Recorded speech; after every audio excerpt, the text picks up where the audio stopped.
Cashflow Diary Podcast, episode 57. Congratulations, you showed up. Give yourself a high five in celebration of your success. Welcome to the Cashflow Diary, where new and experienced investors come to take confident action towards their goals. Your host is a family man, a real estate entrepreneur, investor, coach, and instructor.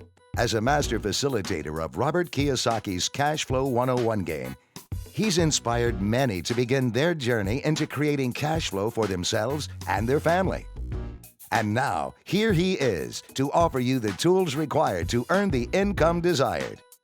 Your cash flow coach, Jay Massey. All right, and welcome to another episode of the Cashflow Diary Podcast. I am your host, Jay Massey. I'm here today, and I am excited. Yes, again, I know, right? It's another episode. How can he be excited? Because if you've been paying attention, we've had some incredible guests week after week after week, and they've been sharing some of the most important and potent information that allows you and I to go out there and continue to build our cash flow. Yes, cash flow is what we're about here, and more importantly, many of you know that we do it through real estate. Now, not every one of you is interested in real estate, but you're still interested in cash flow, the benefits it provides, and how it can make you live a better life. Now, here's the point.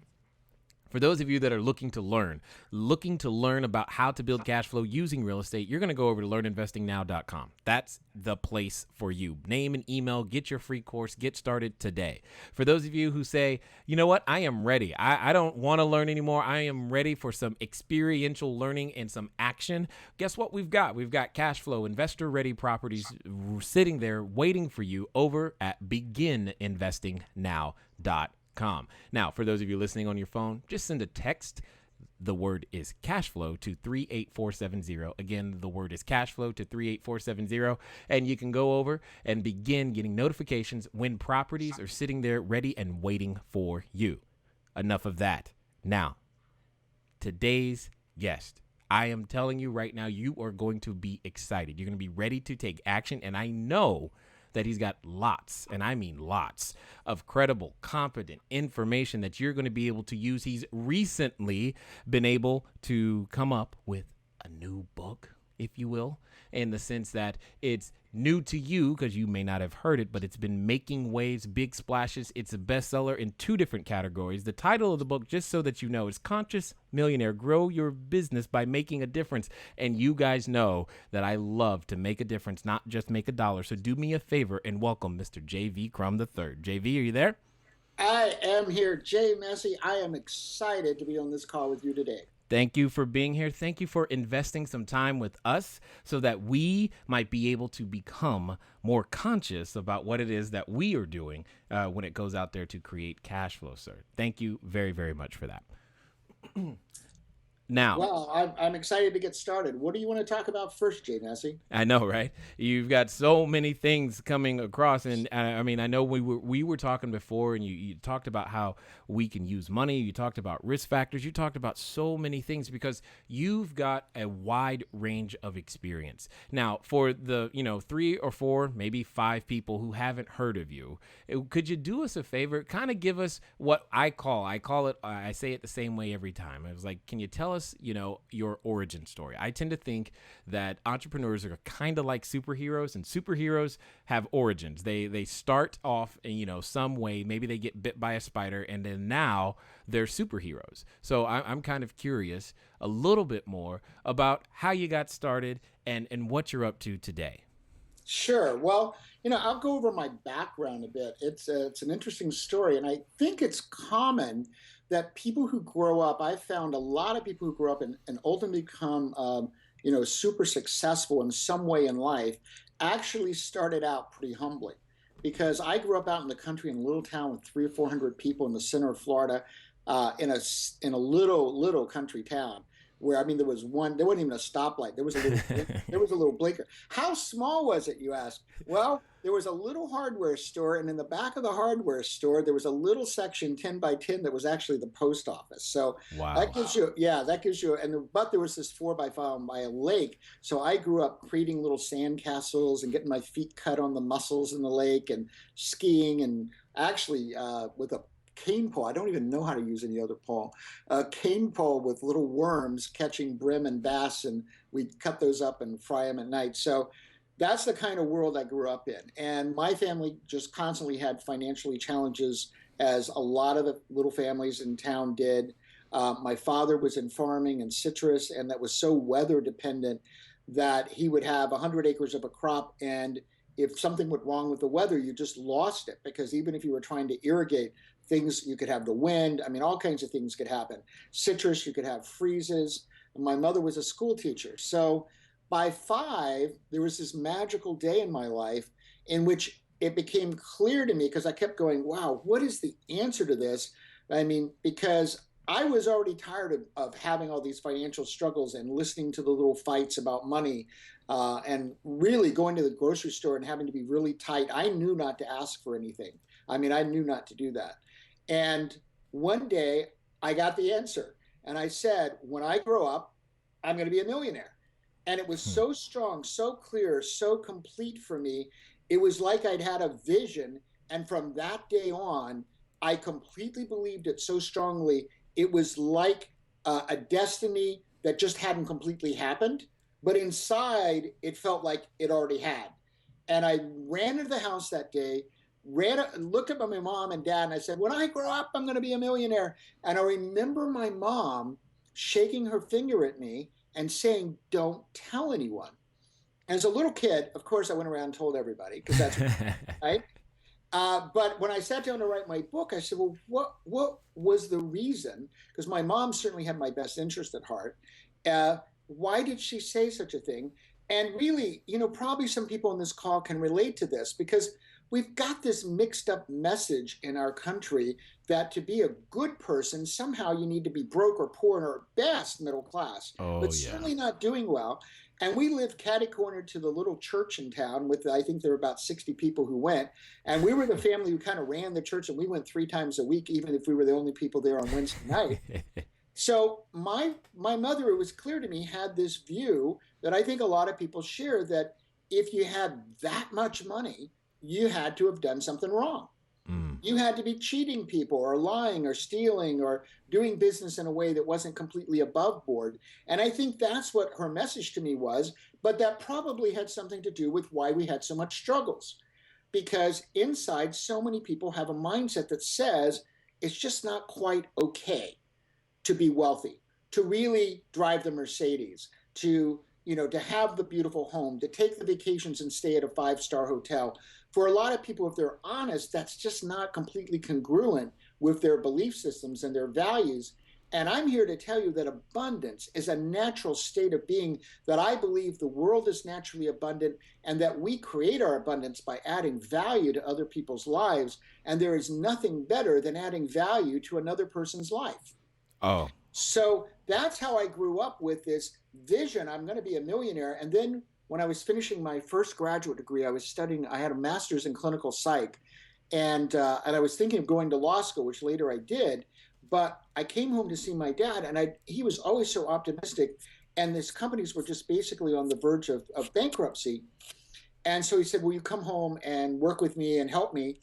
And so at 23, I basically took over our trucking lines and completely redid everything. And what was interesting is I didn't know, because I had purposely never taken a course in business. I've never read any business books or articles on business, because what I got growing up was, oh my gosh, you want to do something other than business, because business must lead to just endless struggles financially. It's not the way for someone to make money. Again, how we get those mixed messages set up, right? But it turned out, when I was a little kid, I was always starting a little business. I had a little business at 4. I got a little pup tent for my birthday, and we had a tangerine tree. And my grandmother lived with us, and we saved up egg cartons. Now, this was 1960s, so I'm here to tell you, a dime was actually a fair amount of money for a high school kid back then. And I set up my pup tent, and I've seen pictures of me, and I'm just saying I was a cute little kid, and I kind of inside knew I needed to capitalize on this. So I set up my pup tent where the school bus let out, and all day long I would make these little tangerine-filled egg cartons that I'm sure the kids threw away, but I got them to pay me a dime. And that was my first entrepreneur. I had a lawn mowing business. My dad did peanuts. So at 7, we boiled peanuts and Dad helped me and I'd bag them up and I'd go around town selling them for a dime. I guess I liked a dime back then. But I did have one job in my lawn mowing business with this little apartment building with hedges, and I got $5. I thought I was so rich to save that $5 every week. It's like, oh my, and I saved every penny of it. I didn't spend any of it. My parents would take me, once I had an allowance, they'd take me and they go, don't you want to get a fountain drink? And I go, nope, I'm saving my money. Because I got early on, hey, you need to save your money because that's the only way you're going to have some cash. And I was a little kid who never wanted to spend anything. All I wanted to do was figure out how to make some money. So it's interesting that I didn't get that I was actually an entrepreneur. See, I never picked that up because I was thinking, oh, business isn't the way to do anything. But here I was creating one little business after another.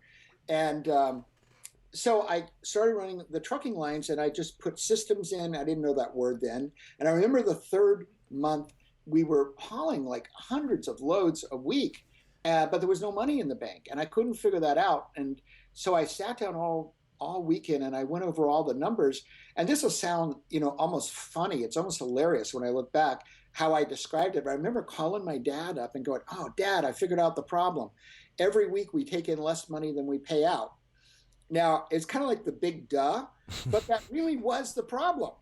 So Monday I called clients and I started saying, hey, we want to pull your loads, but we need increases. I got as much as 25% increase on Monday. And then I said, oh, all these suppliers are kind of taking advantage of Dad because I found out what was wrong. My dad was actually a good entrepreneur, but he wasn't a good business guy only because he was just this really good-hearted person and people would take advantage of him. And so I realized that, and I started calling all the suppliers and I said, hey, we're going to get together and look at your prices and what you're doing because I think you're overcharging. I was pretty brazen. I was 23. I was kind of a little kick-ass guy. I wasn't going to take no from anybody. Right. So then by the 4th month, I realized everybody fixing the trucks and trailers were taking advantage of us and they were keeping things for days and we were losing all the money that we could from loads. So I said, Dad, what we need to do is we need to open up our own maintenance company. So the next week, we leased a piece of property with a building on it, hired 2 maintenance guys, started doing preventive maintenance. And by the end of 6 months, things had really turned around a lot. I also discovered there were about 9 years of liens on the company Dad hadn't quite mentioned, but I kept it mail. And it wasn't that he didn't want to pay the bills. I mean, this is the thing. I want people to hear this. Most people who are having financial problems, what I've discovered, it's not like they're bad people. They have good intentions. It's just if the money isn't there, you can't write the check. Right. And that's what you're helping people with CashFlowDiary is helping them say, hey, that doesn't have to be the case. No. You can have the money and you can write the check because, this is something, it's a little off of what you asked me about, but and I was talking to someone yesterday about this, and I'm not saying there's 10% that's bad. I'm saying that at least 90%, and I've done a lot of business, I would say at least 90% of the people I've ever done business with were good, solid, honest people who just wanted to do good business and they just wanted to make money as a business owner, and they had the best of intentions. That's my experience, that most people actually are good. It's a small number of people who aren't.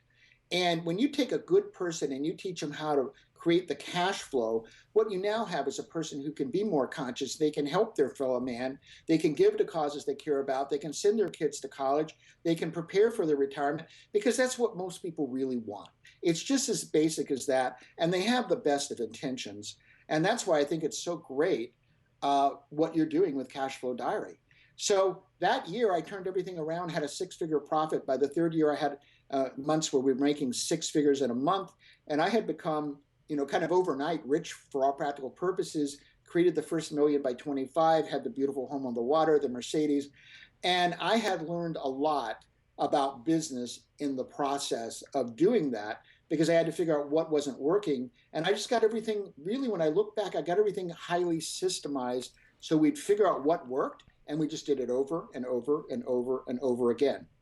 And I think that's pretty much what you're doing.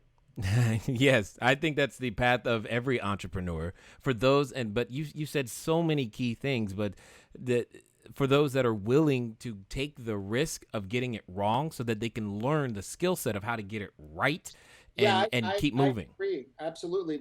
I think the biggest things that I've learned, I'm curious about you, have been from my failures, not Oh from my God, yes. successes.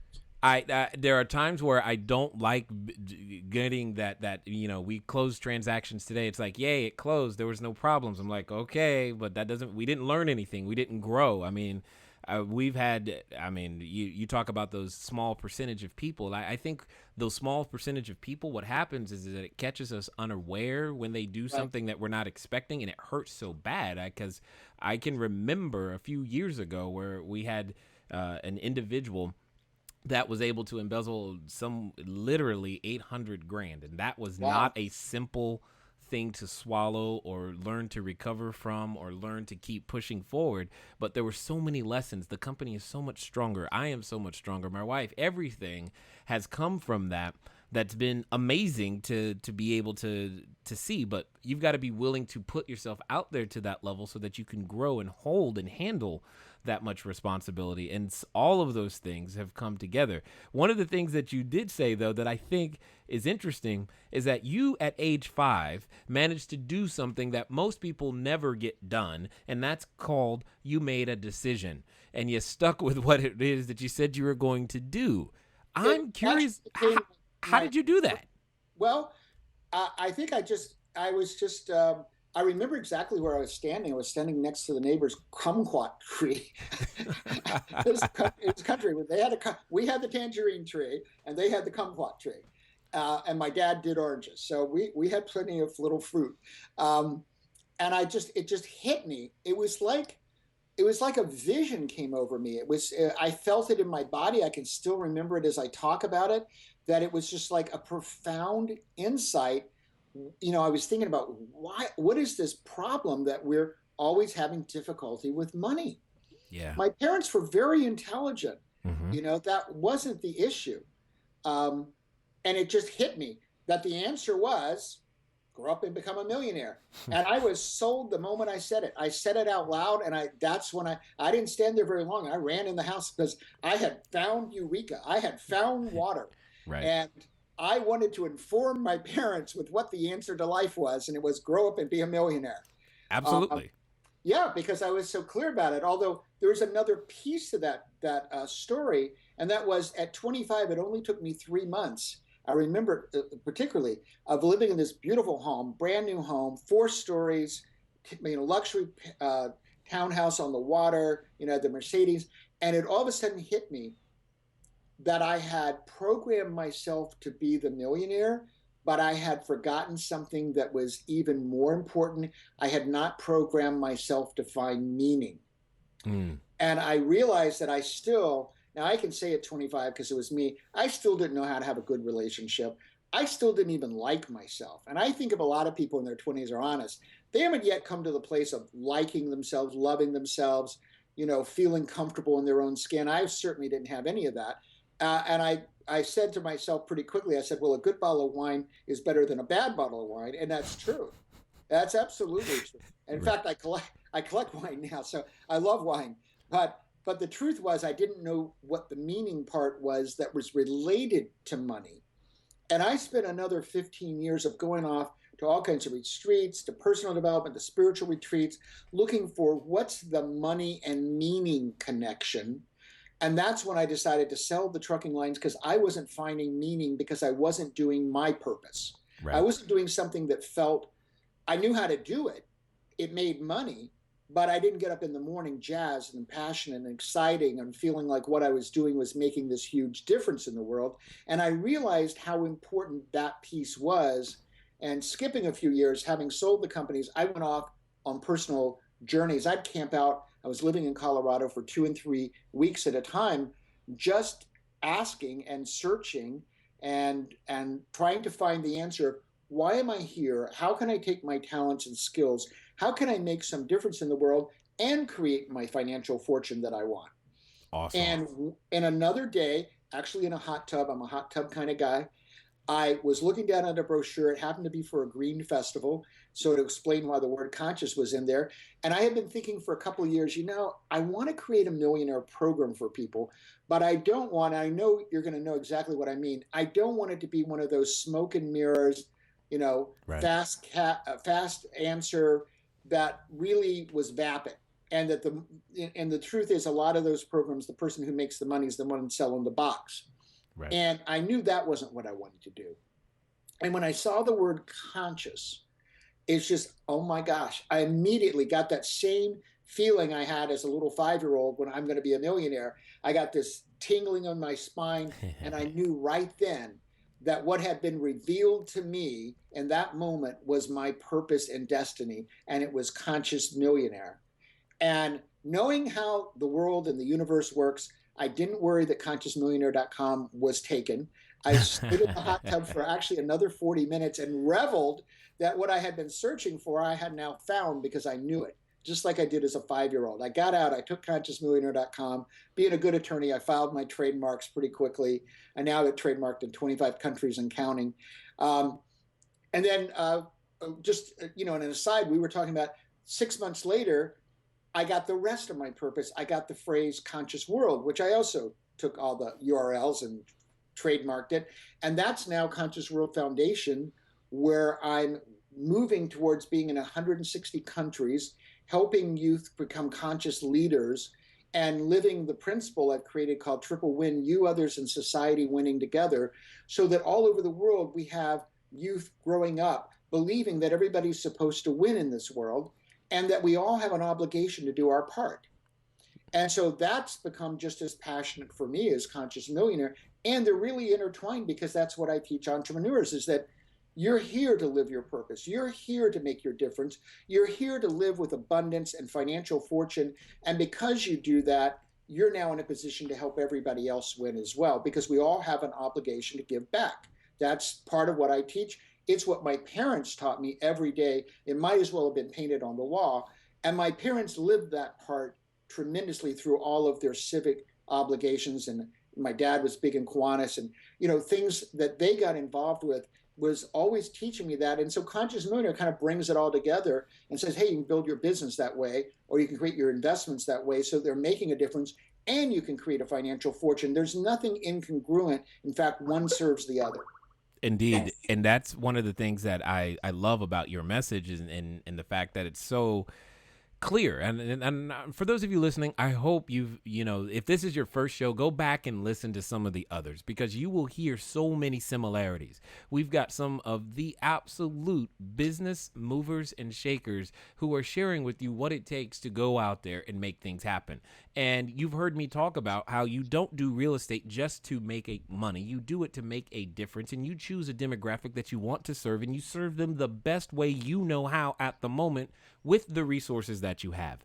And then you get better, and then you get better, and then you attract better talent and better teams and better systems. And you continue this process until one day you just wake up and go, wow, how did that happen? It's because of who you were inside to begin with. And these are the things that get me excited, because that's why I keep doing, real estate, because that's where my genius comes alive. That's where my creative intent is. And you can hear this in JV. You can hear clearly that he's on a mission, not just out to earn money. That's the difference. And when we can make that switch, that focus, that I think that's very, very key. Now, JV, I've heard this saying, and many times, we hear sayings and we give them absolutely no weight, or we hear them so frequently, they go, oh, well, that again. I'm curious to know what you would say, because I've heard it said that you should strive to be a millionaire, not for the money, but because of whom it'll make of you on the way. Oh, I absolutely agree. In fact, I'm very open about it, and I have a ways to go, which is exciting. Is that it's, to me, it's not even a goal, because if you see how I talk about things, to me, it's already occurred inside. Right. And that is that I want to have a net worth of 100 million. And I'm quite clear. I spent a lot of time realizing, because I've had actually people give me grief. Why don't you want to be a billionaire? Because I don't want to be a billionaire. I want 100 million. I know exactly why I want 100 million. I know exactly what I'm going to do with it. I know why I want to get there. And I want to build this nonprofit in 160 countries and touch millions upon millions of youth, because that's an even larger legacy, because it touches, the whole world. And so the personal growth reason for wanting 100 million is absolutely all the change I have to go through in order to get that. All the skills I have to develop, all the fears I have to overcome. One of the things that I've been saying, because I speak, is that I certainly haven't spoken to a crowd of 10,000 people yet. But in my mind, I have done that so many times. And I know before ever I'm on a speech, a lot of times, even before I'm interviewed on podcasts or radios, there's that 2 or 3 minutes where you just kind of get really nervous and you go, stupid stuff, right? Like I wrote, like, oh, well, what if I can't remember anything I want to talk about? You know, say all these crazy things to yourself. You know, we all have those insecurities, no matter where we're at. You know, so I know that probably a half hour before I go out on stage in front of 10,000 people, I'll probably want to practically throw up or something. I'll be like scared, like, oh my God, what was I thinking? Right? I can relate 100%. It was a few years ago, but Robert Kiyosaki invited me to come speak, and I didn't know how many people were going to be there. And my wife and I showed up, and then there were 4,000 present, and I was like, okay, here we go. But what I didn't know is that it was being broadcast to 90 countries simultaneously. And then when I'm so glad I found that out after we got off stage. You have no idea, because I could. That was actually good that you didn't know. Yeah. Oh yeah. It was perfect. I was happy with that. Now you mentioned something though that I found very, very key, because many times people miss this. They come to me and say, Jay, how do I do a deal? How do I do a deal? And they don't focus so much on what happens once you've got the deal done. And I love how you speak in the present tense, as if the things that should occur in the future are already here, because that's very, very true, very, very relevant for so many of us. My question to you, though, is you're so clear, and I love that. Clarity brings power, the power to decide and act. You know exactly what you're going to do with it. You know what you're going to do with the money today, and I appreciate that. Thank you for sharing it. You also mentioned, though, that you can use money in 3 different ways. I would love for you to share that with everyone.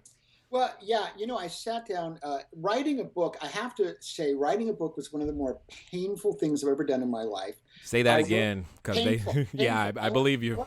Yeah, because I'm like going, somewhere there's somebody who actually enjoyed writing the book, but I was not that person. I'm thrilled with the book now that it's done. I really like what I wrote and I'm proud of it.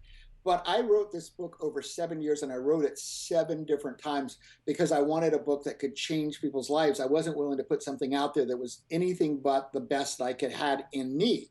And so a lot of things that are sometimes presented on a couple of pages, I would spend 6 months thinking about that concept alone. And so I asked myself, for all the hoopla, especially in this country, over money, what is it we can actually do with it? And when I sat and analyzed and analyzed and analyzed, I came up with there are only 3 things you can even do with money. And once you understand that, then it's a very simple path to make some decisions. So I want to take people through that process real quickly. Is that there are 3 things. I'll give you what they are, and then we'll go back and look at it. The first one is you can pay for your lifestyle. That's everything. That's your home, your car, your vacations, the college for your kids. It's the way you live on a day-to-day basis. Your wealth determines the level of lifestyle that you can choose. Second, you can invest for the future. And so you can invest so you have the money put aside for your children to go to college. You have the money so that when you get to retirement, you've got the cash flow coming in. You are prepared to live at the lifestyle that you want to continue having in retirement. And the third thing is you can use money to give back to others. In my case, I wanted to create a nonprofit, but there's specific causes I also give to. So you may have causes, your church, individuals. You may want to support your parents because they weren't as fortunate as you're going to now be, because you're hearing these kind of messages and you're listening to this. Because let's celebrate the fact that you're listening to this right now because you've already made a decision to make something more out of your life. And that I want to congratulate you, because I'm certain you will. Because the moment you make that decision, you're going to keep attracting ideas and you're going to act on those ideas and you're going to get results. And whether they're the results you wanted or not, you're going to learn from it. You're going to move to the next result. So you're going to have money to give back to others. So paying for your lifestyle, investing for your future, and giving back to others. This is it. That's all that can be done with money. Once you know that, then the next question to ask yourself is, on an annual basis, how much money do you need over the next year to pay for your lifestyle, in order to put money aside for your future and in order to give back to others now? How much money do you need? And then the final question is, do you want to keep working in order to fund that money? Or do you want to have investments that provide you the cash flow that will fund the money that you need in each of those three buckets? That's how simple it is to begin to move forward in a way that you can have the financial destiny that you want and start living it right now today. Agreed. 100%. Many people ask me, how did that, every person that I run into who's achieved anything has their own process or version of what you just said in so many different ways. And either consciously or unconsciously, we put ourselves and we go through that exact thing. And we get very, very clear on what we want, our own buckets, what we're going to do, how we're going to do it, why we're going to do it. Like Simon Sinek said, starting with why and making our process fit all the way through. Now, I'm certain that that particular concept is part of your book. Is there anything else that's inside your book right now that you think would help make a difference for the person going, man, you know what? I would like to get started. I would like to be able to go to that next level. Maybe they've gotten their first, taste of cash flow. Maybe they've gotten their first royalty check, or maybe they're looking, how can they begin to build those streams of income? What is it that you see? Well, I want to give you, Yeah. when you asked that, I was thinking, well, God, there's so many different pieces we could talk about, but kind of starting at assuming that someone is somewhere between the struggle part and the part where they're beginning to make some money and they want to go to another level. Mm-hmm. So let's say somebody's somewhere in those two places. I have 7 financial strategies, and I'd like to go over those because they will give you some big picture with specific actions that you can begin taking right now, that I guarantee you, if you put these 7 financial strategies to work in your life today, you are going to have significant more money 12 months from now than if you didn't use these. I can absolutely guarantee that. All right. I think they're listening now. Okay. So number 1 is the way you create massive wealth is by providing massive value. Yep. And I want to chunk down in this one particularly because I want to describe the 3 different ways that entrepreneurs, investors approach value. There's the investor or the entrepreneur who says, I want to give $1 of value for every dollar I choose. And when you hear that, it sounds like a pretty good thing. You've probably heard it a number of times. But I want you to know right up front that that will make you money, but it's not the best way to make money. Now, I know that all of us have probably had the unfortunate experience of encountering someone, or perhaps you even know of someone who has this, what I would call misguided view that they should give a dime of value for every dollar they get. In other words, they're out to get the benefit of everything. I mean, you see them walking down the street towards you and you go, oh my God, you don't even want to have a conversation with them because you know that in one conversation you're going to try to get something more out of you than they're going to give to you. Right? And we all have a picture in our mind of someone like that or an experience we've had. Well, here's what I want to tell you, because we hear, especially in the internet world, that this person became an internet millionaire in a year. But when you look at how they became the internet millionaire, it was what I call selling the box that didn't have too much in it, and they charged $1,000 or $2,000 for it. And probably everybody's had some experience at some level with that. Now, so I will say, can you make money doing that? Yeah, but only for a short period of time, because you're going to need to change brands, change audiences, because within 2 or 3 years, especially in the world we live in, when all anybody has to do is tweet or put something on Facebook, the world's going to learn pretty quickly that you're not somebody to do business with because you're in it 100% for you and you want to, let's just call it what it is, take advantage of people, right? That is not the path to long-term wealth. I can guarantee you it. That is not the best way. So then you go, okay, we want to provide massive value. So the path to long-term wealth, where you're really going to build a great reputation, is when you're beginning with the idea you're going to give at least 5 to 10 times value. For every dollar that you get, you're going to give someone $5 to $10 in value. So it may be that you're just giving them a way to leverage themselves better. You're giving them relationships that they wouldn't have. or you're providing a product that costs $20, but it saves them $200 by using it. Mm-hmm. So this is when you're really going to create wealth, because you ask yourself, it's pretty simple. Who do you want to do business with? Is it somebody that when you give them $1, you're going to get $10 back some way, or you save that much time and energy and your life is that much better? It's not $1 better, it's $10 better. So you create massive wealth actually by providing massive value. So that's your first strategy. The second one is you always choose opportunities that match your values and your business purpose, because this helps you stay on track. Every day, if you're really vigilant, and certainly even if you're just partly vigilant every week, we're constantly having all these opportunities. And I call them little shiny objects coming around. And it's not like the opportunity isn't a good opportunity. The problem is you only want opportunities that are the right opportunities for you. And as I say, no matter how good that opportunity is, if it doesn't fit your particular values, if it's not aligned with the purpose of your business, what you're in business to do, then it's not the right opportunity for you. And it's only going to take you off track. And instead of creating more momentum, it's going to reduce your momentum, because you're going down a side stream instead of going straight forward.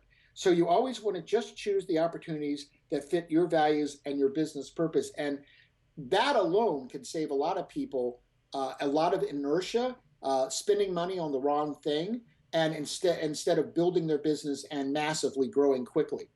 So the third one, I love this because I talk a lot about getting in the flow, being in the zone. I think everybody's had an experience where everything just seemed to naturally happen right for them that day. Yes. I had a day like that, and I go, okay, that's going with the flow. So take actions that go with the flow, not against it. So notice what's occurring all around you and what's the direction that things are naturally headed, and go with that direction. So if, for example, right now, we're looking at mobility. I'm sure you're probably looking at that. A lot of people are, because in the next year and a half, we're going to go from 2 billion people with smartphones to 3.5 billion with smartphones. And we're completely redoing all of our landing pages and all of our websites so that everything's 100% mobility. We're looking at putting together our own little app so that people can get Conscious Millionaire information on demand every day, because that's the direction things are going. So you could go in a different direction if you wanted, but this is the direction that the money is going to be made.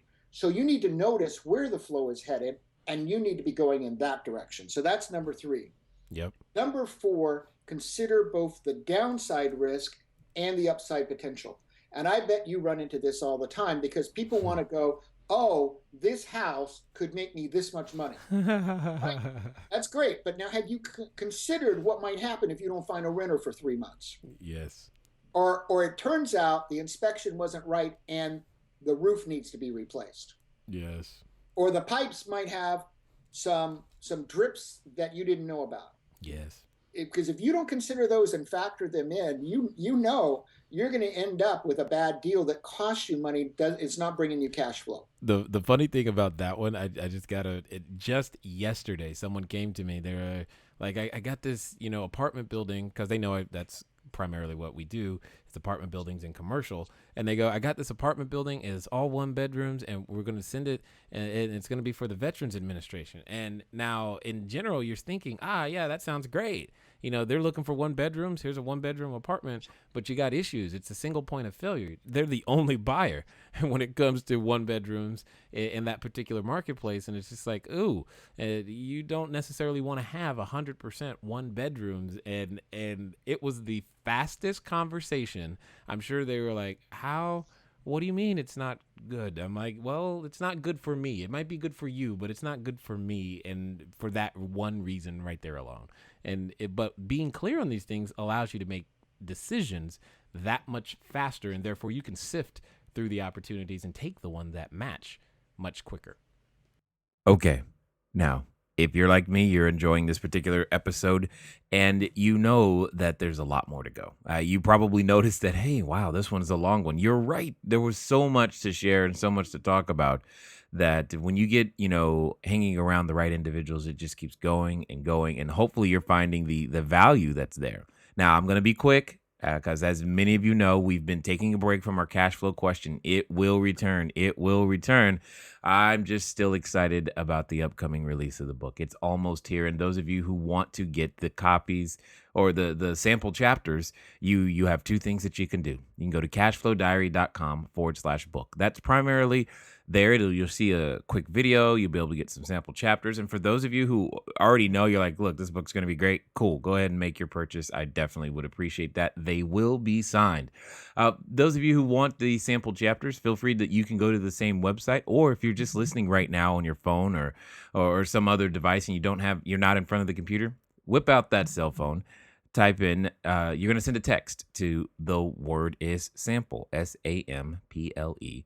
And you're going to send that to 949-682-3565, 949-682-3565. And then we'll be able to go ahead and email you the sample chapters and you'll be able to get started reading it there. Would love to hear from those of you who have already downloaded these sample chapters. Feel free to send in some comments and thoughts, the things that you may have learned already or been able to take action on. It's coming soon, guys. It's almost here. Let's get back to the interview. Absolutely. I completely agree with you on that. So let's move on to number 5. Make financial decisions that fit your risk comfort range. And you and I were talking a little bit about that before, and we can talk about risk more if you'd like. Every person has a risk comfort range of what they're willing to take risk on. And if you are someone who's really just comfortable at a 1 or a 2, you want something that's almost certain and government guaranteed, and you go out here and you invest in some, say, a new company that has no cash flow, that may or may not make it, and you put a chunk of your money in that, you are probably not going to sleep at night. It is probably for you not the right decision to make. Or if you're going to take something where the leverage is beyond what you're comfortable with in a real estate deal, then you're not going to be able to sleep with that. So you need to be honest with yourself up front in any investment, any business decision you make. Is this risk something that I'm really comfortable with? And if you are, then evaluate it like we just talked about. Look at both the downside risk and the upside potential. Look at both sides of it. But if it's not comfortable for you, don't do it. It will always blow up. You'll never be able to hold it to, say you need to hold that piece of real estate for 5 years for it to really work out. You're going to freak out in year 2 and sell it at a loss. Right? Yeah, well, those are the ones I end up buying. But yes, you're absolutely those are the things that create opportunity. Where there's chaos, there's cash flow, and people who don't make that decision up front. That's exactly true. But I've got a question for you on this one. Sure. What about the desire to expand that comfort zone and become more comfortable with something more than what we've been used to? If you're going to do that, my experience is you're going to need to do it incrementally. In other words, one little step at a time. Yeah. And with each of those steps outside of your current comfort zone, you're going to need to honestly look at what your beliefs are, and those beliefs need to shift. Yep. I remember I was the person I'm working with as a mentor. Within 2 to 3 months, my target was to make 2 to 3 million profit a year. Okay. And within 3 months, I'm going, wait a minute. He's told me enough things that he's doing, and all of it seems pretty logical to me. Granted, you got to figure it out. But, I'm a smart guy. I can figure it out. And I changed my goal to 10 million profit in a year. That's a huge change. Now, it may take me 10, 15 years to get there. It might, I'm thinking as I said that, it might be closer to 15. But I expanded from 2 to 3 million to 10 million. And when I did that, I started thinking of different kinds of opportunities. Like I'm going to Asia this year, looking at taking Conscious Millionaire to Asia. Now, maybe I wouldn't have looked at that before, but if I'm going, hey, if I'm going to get to 10 million, how am I going to do that? Right. Well, there's 10 times as many people, and there are a lot of entrepreneur programs that are working well in Asia. Why don't I go over there and have meetings with people who could help me bring it over there? And it also brings you to a principle that it's better to have a bigger pie that you still own a lot of than to have a little pie and you're not giving away any of the revenue. So right now I'm actively looking at options with different people of ways that they might get, say 20% of the revenue off of something. but I still end up with 80% and we produce it, but they've helped introduce me to something. Right. You know? And so you start thinking differently, but incrementally. But I guess the other thing I would say is change your goal level. Yep. Yeah, change your goal level and just realize you're not going to do it all in 12 months. I Right? often tell people there's no such thing as an unrealistic goal, just unrealistic timeframes. And I agree with you so very much. This is, I mean, it's just amazing how similar so many things are, regardless of the industry, in order to be able to create the results that we're after. Okay, keep going, though. Keep going. I don't want to stop. So number 7 is check your instincts before acting. And I work a lot with myself. I work with entrepreneurs and helping them fine tune their intuition. Men and women have great intuition. It's in your body. And I teach people how to notice what sensory parts, visual, auditory, or kinesthetic, within their body are occurring when their gut level or their instincts are correct or they're on track.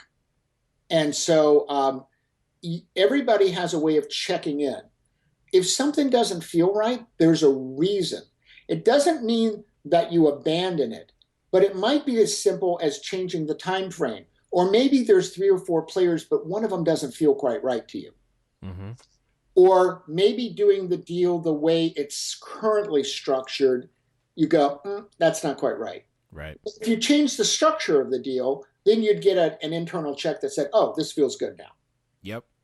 Did that with a 10-unit building. I had originally negotiated an all-cash purchase, and then after doing some additional work, I was like, that doesn't work. And then we went back and negotiated a lower price and all these other things so that we could get to make it work as opposed to just running away. I like what you're talking about there, because that happens so many times to people when they're beginning to build cash flow, buy assets, or even create an asset, i.e. a business, where we're looking at it going, oh, this is going to be a problem, and then we just walk the other way too many wrong times instead of investigating just a little bit further and figuring out how to make something work. And I love everything that you're bringing, because I often tell people that no person on this planet has a money problem.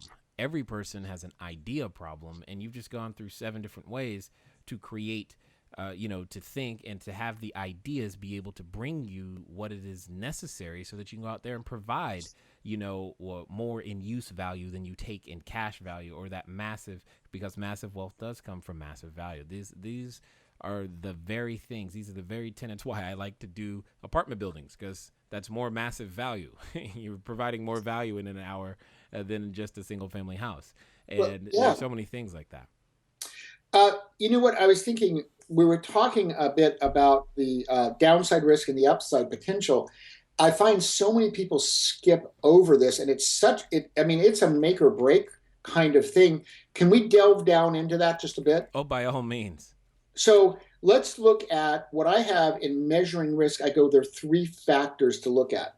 So the first one we were talking about, really your comfort zone. So I call that your risk appetite. And I look at each of these on a scale of 1 to 10. So if your risk appetite is a 1, which is really, you want super conservative, you want the government to sign a note to you guaranteeing it, then you need to know that that's where you're at. And it may be that you want to buy notes on high income producing properties that have a high safety value. Right. So that you might be more comfortable with that. But if you're at a 10, I say if somebody's at a 10, I go, watch out, don't put them on your team. That's probably a little too much, because that's the person that'll spend everything on the company that's not even started, and they don't even own it or have any control over it, but they just think it's a great idea. So a 10's probably too much on the other end. But you need to understand where you really fall in what is your actual risk appetite. And here's the litmus test. It's very simple. Can you sleep at night? If you're going to bed at night worried about something that you have an investment in, whether it's in the stock markets, in real estate, it's your business, if you can't sleep at night, you are way outside of your risk appetite. And you need to, in some cases, just restructure so that it gets into your risk appetite and you can sleep at night. you know what's so funny about that is that for me, even something as small as $1,000 in paper assets or stock will keep me up.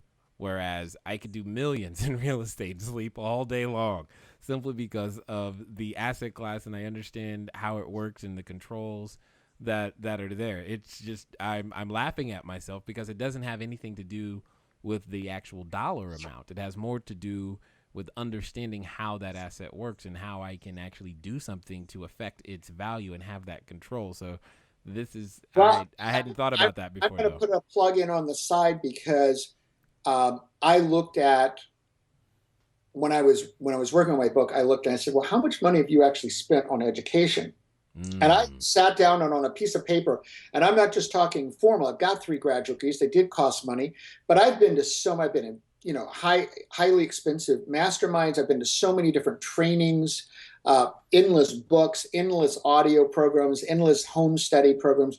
And I figured out that I had spent at least $350,000 educating myself. Mm-hmm. And part of education is getting control over what you're doing because you know the steps. You go, oh, well, if those are the 10 steps, I might have to tweak them a little bit, but at least now I'm probably at a 90% level. If these have worked for a lot of other people, let me try those out.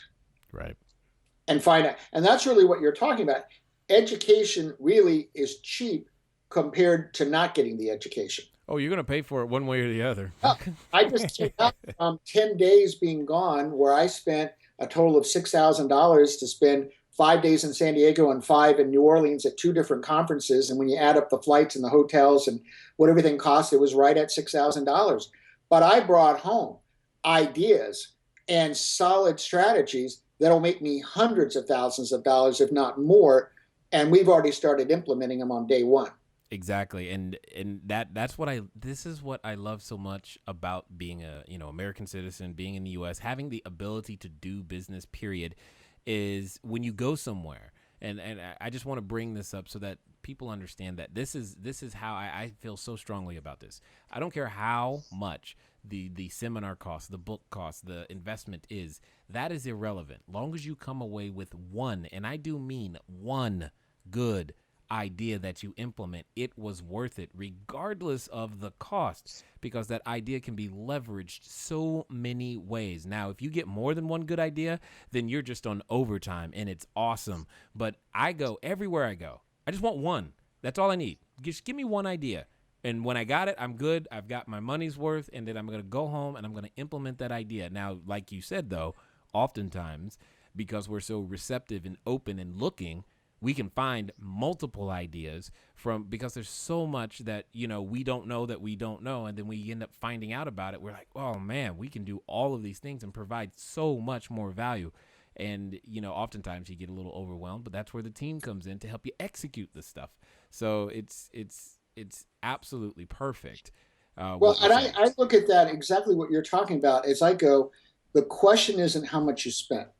And it's the same thing when you're hiring people. I mean, I talk to so many people that seem to be convinced, and I call it bottom feeding, that they need to find someone who will do it for the cheapest price possible. And I'm here to tell you that whatever that is, you probably should be paying 50 to 100% more, but you'll get 300% more when you have a high quality person doing it. Oh. So I go, when I look at, the 6,000, I go, it's not the 6,000, it's the ROI. What's the return on investment? And you hit it on the nail. I agree. It's not just the idea, because the second part you said was it's taking action on that idea. Indeed. Well, I mean, and that's what gives you an ROI. So the cost, the question isn't how much is the conference or how much that. I mean, this year I started out, and in my budget, I share a lot of things pretty openly so people know how I'm building. $30,000 of which all but about $4,000 is already allocated and actually been paid for things. Is just for conferences and training. Connections that I'll make are huge. Yep. And so most people go, I'm not going to spend $30,000 going on conferences. And I go, well, I am, because I expect to get hundreds of $1,000s as a result of just the people I met, not even the content.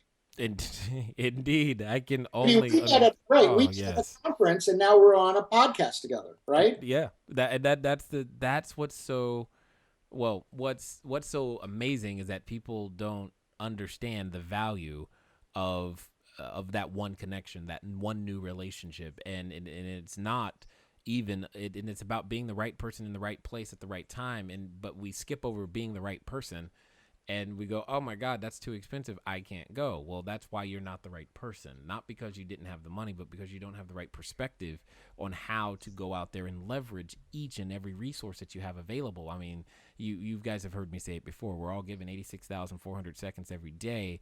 That's what you've got to invest with, and that's where you start. And with that, you must develop new talents, new skills, and that's where this personal development comes in.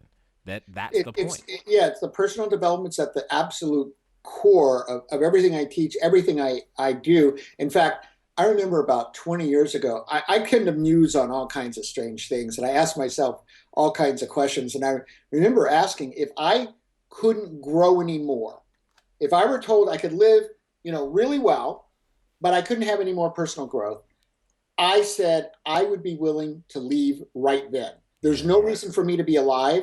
Wherever it is I'm going next, I just soon go ahead and take care of that and just go over there because I don't want to be here anymore if I can't grow. Because that is the core of what life is about.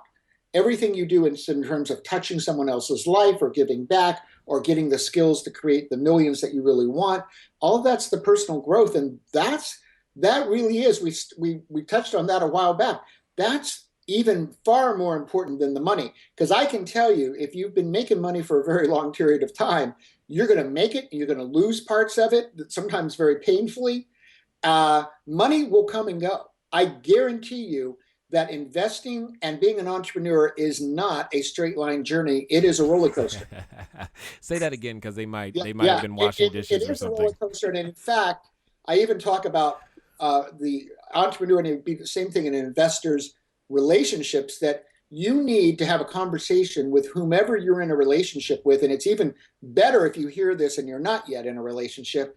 Very early on, and if you're there, you need to sit down and have a relationship with them and be sure that their personality type, that they understand they just signed up for a roller coaster. Yes. Because they did. And I have coached so many entrepreneurs that are in a relationship, and men and women, and their partner is a 1 and they're a 7 or an 8. And their partner's freaking out all the time because, are we going to have money? Are we going to lose everything this month? Is this really going to work out? And that's a perfectly valid thing to be concerned about, especially if they're children. Are the children going to have clothes and food? It's a very valid thing. But someone has to be capable, really, and then willing to take this roller coaster ride with you as an investor or as an entrepreneur, because that's what it's going to be. There are going to be buildings that you own that, for whatever reason, the investment's going to blow up. Yes. And you can't always predict it. Nope. Think of everything that happened when we had the financial crisis. I had so many friends that went from being worth millions to being millions in debt in a year and losing everything. And they were good investors and they made good, sound decisions. But when all of a sudden every note's getting pulled by the banks, and all of a sudden you no longer have any renters because all of them seem to have run out of money at the same moment, and there's nobody to buy the house that you were planning on flipping because no one's left to buy it because it's now worth 20% less than it was 6 months ago, literally, right? And you didn't sign up for any of that. That's not what you signed up for. But that's part of the journey. Indeed. I mean, and that's, I can only underscore this so much. I mean, I don't often bring up my wife, but if it wasn't for her, I don't know that we would be here, simply because she had to go through this journey. They all do. The kids had to. I mean, everybody's got to be on board. There can't be even one person who's not on board. Now, they may not start out on board, but they can become, they can get on the ship, they can grab an oar, they can start rowing and figuring out how to level out those ups and downs. And that's part of the journey. I can't underscore that any more than what you've already done. But at the same time, conversely, when things are going down, that also creates opportunity. You guys have heard me again say, or even earlier in this episode, where there's chaos, there's cash flow. Those are the things that, begin to create opportunity. We occasionally need things to break to create opportunities for the new people who now can recognize it. Because if it just keeps going up, up, up, up, and up, well, now we can't get in. But when it breaks, we can go, ooh, there's my opportunity. Now I can go take it. And that's important to understand, that even when you have a downside yourself, it creates new opportunities, because in part because you're going to have to figure your way out of this mess. Yes. You are. I've had to do it. You've had to do it. Yep. Yeah, and some of it's been not much fun. But no. in getting out of that mess, you actually now learned how to take and act on an opportunity that looks really similar to the mess you just got in. Yep. Because that mess is going to happen for lots of people, and they're going to need to unload things. And now you have an opportunity, or not even unload things, but you just see that the opportunity is occurring in the economy. Yep. I mean, right now we're on the way up, but I guarantee you it won't take too long and we'll be on the way down. It's true. It's absolutely true, because we're at 0% interest rates. And at some point we got to go back to 4% with the Fed. And when we do, you got to see a stock market, and you're going to see effects on real estate. Right. Because you can't take interest rates up another 4%, and they can't stay here forever. We're now in a situation where we've been in this kind of low interest rate for 6 years now, and it won't last. You can't stay here. Japan couldn't stay here, and we have to come out of it, and there are going to be more opportunities that are created. And so that's the other thing, is the economy is not straight line. It's never going to be straight line. But you've got to learn how to identify opportunities in every economic environment and act on those opportunities, because they're right for you, because they're going to constantly be opportunities. It's a mindset that says there's no opportunities because this is happening. Absolutely. But when the economy is going down, you're going to find real estate opportunities that you didn't find when it was worth 20% more. Nope. And it's going to make sense because the cash flow finally works again. Yep. Right? So you got the risk appetite, and now that's what we're actually talking about now, is every what I call event risk. Every investment you can make, every decision you make with your business, there's a risk factor inherent in that decision itself that's separate from your comfort zone. So you need to be able to analyze that correctly, and that's looking at the upside and the downside we were talking about. And then third is your risk management, and that's a 1 to 10 scale.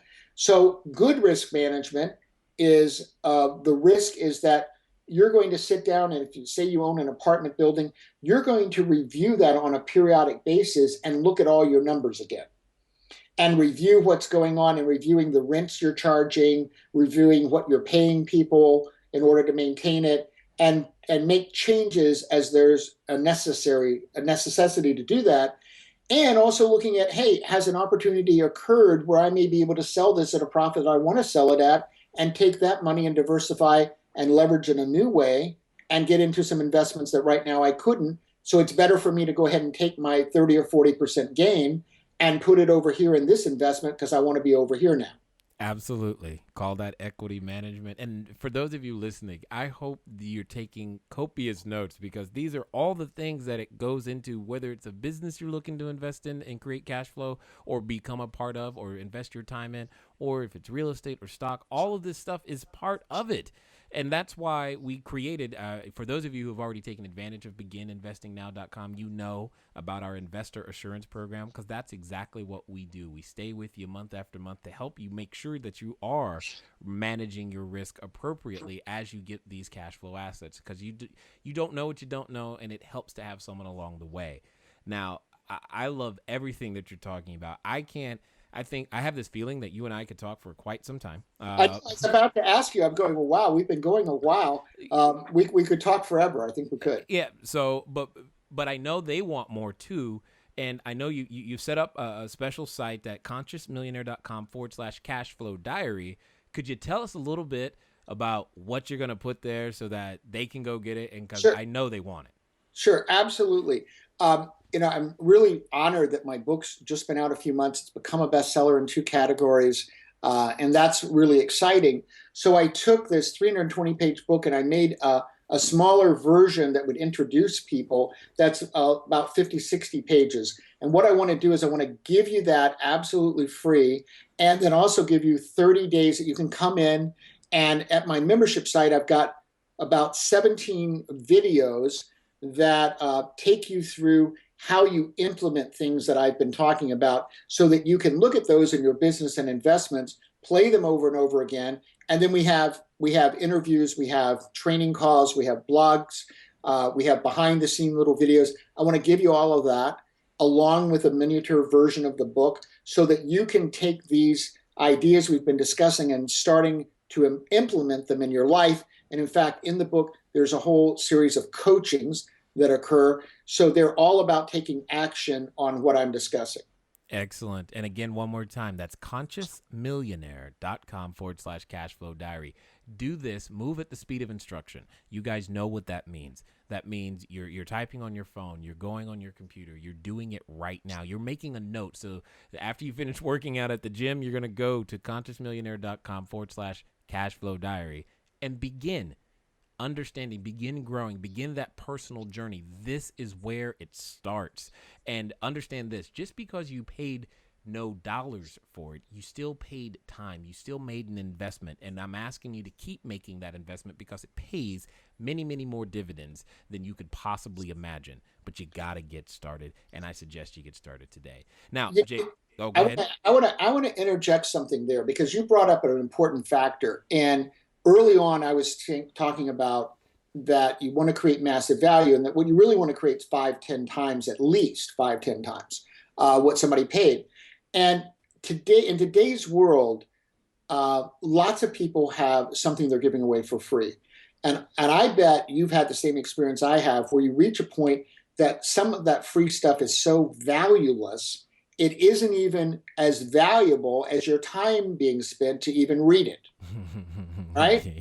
Yes. You go like, someone's going, oh, I want to give you this free something. You're going, yeah, but I don't really want it, because my time's more valuable than the fact I'm going to read something that has nothing in it of value. Right. There's nothing in there that's going to make me money, going to make me happier, going to give me better relationships.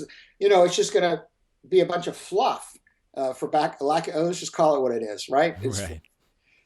And so I want to guarantee everybody that's not what I've done. I respect your time, and I'm using this as a lesson, because if you're setting up something to give somebody something for free, then you should respect the person enough to give them something that really is valuable. It's not just something you sat down and did in an hour and you don't really care anything about. You're going, oh, well, maybe I can get their email if I say these magic words. That's the kind of thing that over time isn't going to work, because nobody's going to spread word of mouth about something that doesn't give them value. It will backfire. It's not a good proposition. You need to respect that and to think about it on your own. That if I'm investing, even though I didn't pay dollars for something, I'm investing my time, I'm investing my focus, and you should expect that you're getting something. And if you're not, you should discard it, and you shouldn't pay any attention to it, because it's just stop reading it on page 5 because there was nothing of value. Absolutely. My wife and I, what's pretty funny about that, we have a 20-minute rule. That 20-minute rule gets invoked anytime we're watching a movie that we're suspect on. So we've got 20 minutes. It's got to catch our attention within 20 minutes. If it doesn't, we shout 20-minute rule and it's done. And we save ourselves the last hour or hour and a half or whatever else it would have been, so that we can stay focused on only the movies that provide true entertainment value.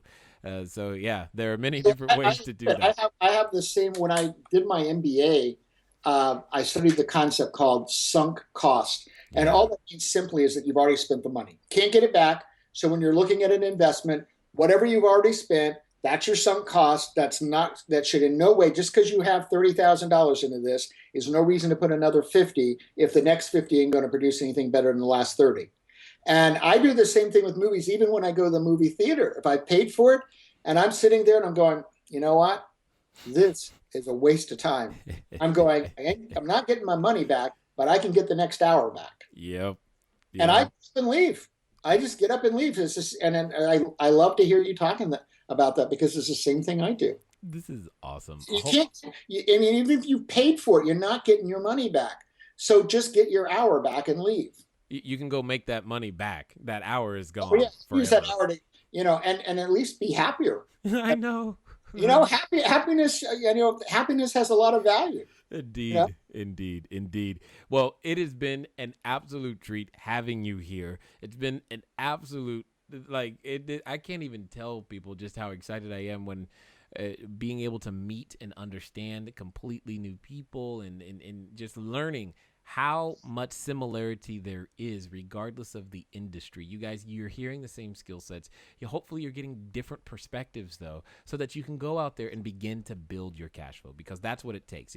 You got to start somewhere. And once you start, stay started so that you can continue to see the fruits of all of your results. Just like a farmer plants seed and has to wait for it to grow, you are no different. However, you must first plant the seed. The seed does not plant itself. And you've been listening to us for now a little bit of while, which is great. And that's just the beginning of the seed. Now take some action. Go over to consciousmillionaire.com/CashFlowDiary and take some action. You guys know exactly what to do. I'm looking forward to talking to all of you one more time, very much so, again, really, really soon.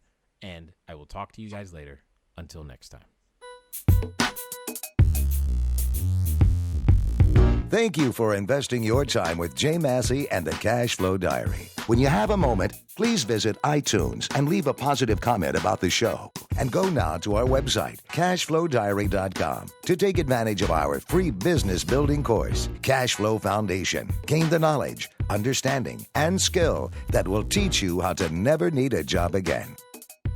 Until next time.